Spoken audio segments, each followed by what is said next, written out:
16 महिन्यांनंतर पंतप्रधान मोदी आणि डोनाल्ड ट्रम्प यांची भेट. द्विपक्षीय चर्चेमध्ये युद्धासह अनेक मुद्द्यांवर चर्चा. मोदींनी ट्रम्प यांच्यासमोर मांडला भारतीय खलाशांच्या सुरक्षेचा मुद्दा. पश्चिम आशियातील व्यापाराबाबतही चर्चा.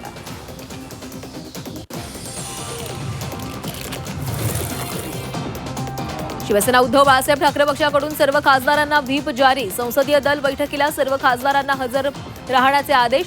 मुख्य प्रतोद आणि खासदार अनिल देसाईंकडून व्हीप.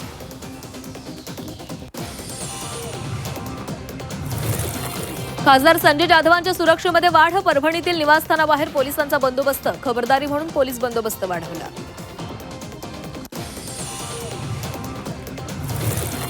भिवंडीमध्ये स्फोटकांचा मोठा साठा आढळल्यानं खळबळ. ठाणे क्राईम ब्रांचकडून 306 जिलेटिन कांड्या, 110 डिटोनेटर पोलिसांकडूनच जप्त. 7 जणांवर गुन्हा दाखल.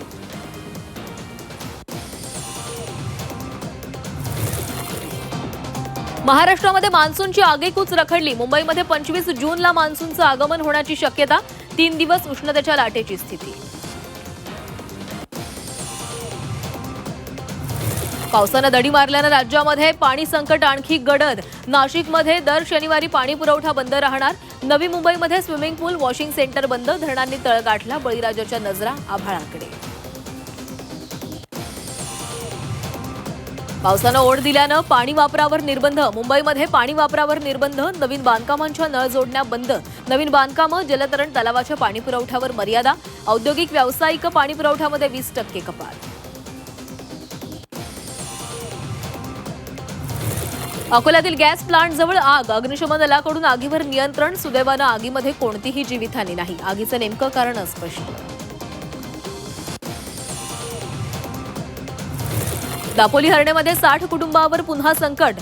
फत्तेगडाची तटबंदी ढासळली. प्रशासनाकडून स्थलांतराच्या सूचना. संरक्षण भिंत उभारण्याची ग्रामस्थांची मागणी.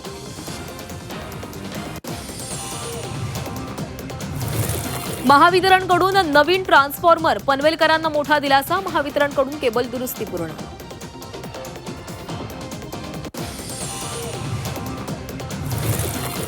सोलापूरच्या मंद्रुपमध्ये दुर्गंधीयुक्त पाणी पुरवठा. गढूळ पाण्यामुळे आरोग्य धोक्यात. प्रशासनाच्या हलगर्जीपणामुळे ग्रामस्थ नाराज.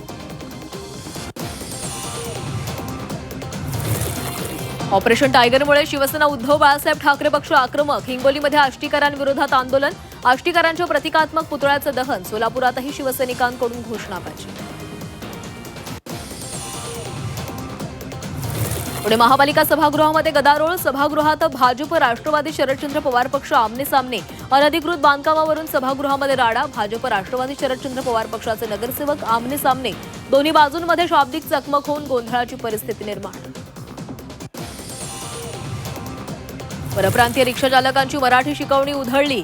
ठाणे आरटीओ कार्यालयातील शिकवणी मनसेनं उधळली. परप्रांतीय रिक्षा चालकांना मराठी शिकवण्यास मनसेचा विरोध. आरटीओ कार्यालयातील मराठीचे वर्ग मनसेने उधळले. मुंबईमध्ये अनधिकृत शाळांवर कारवाईचा बडगा. 164 अनधिकृत शाळांविरोधात कारवाई. मालाडमधील शाळांविरोधात पोलिसात तक्रार. अनधिकृत शाळांवर गुन्हे दाखल करण्यास सुरुवात.